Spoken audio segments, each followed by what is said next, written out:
know, this is probably one of the most serious trends that you've mentioned, because it really does affect the planner's ability to negotiate. You know, if they have to ask for the same amount of meeting space or exhibit space with fewer room nights, then hotels are in a position where they have to either raise the room rates, charge room rental, those kinds of things.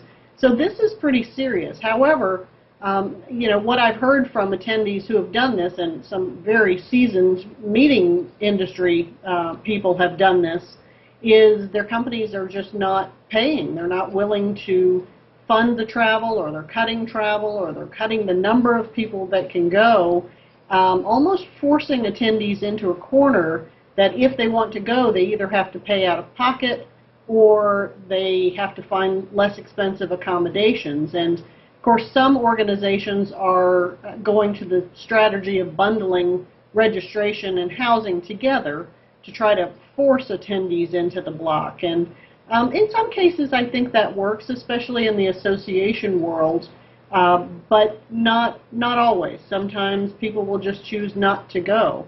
And that's a real problem. It's also an issue with contracts that were signed a year or two out, and people weren't aware that this trend was going to happen or to continue at the rate that it has, and they've got these large room blocks and they're not really able to fill them, which has led to some interesting solution providers trying to help planners auction off room blocks that they can't use.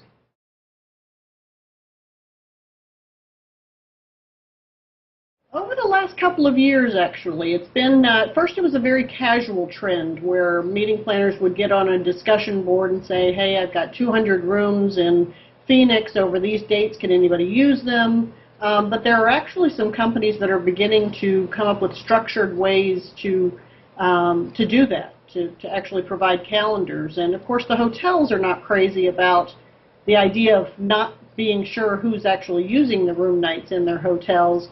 On the other hand, it's the meeting planners being an extra sales force for the hotel, so it can have a positive impact as well.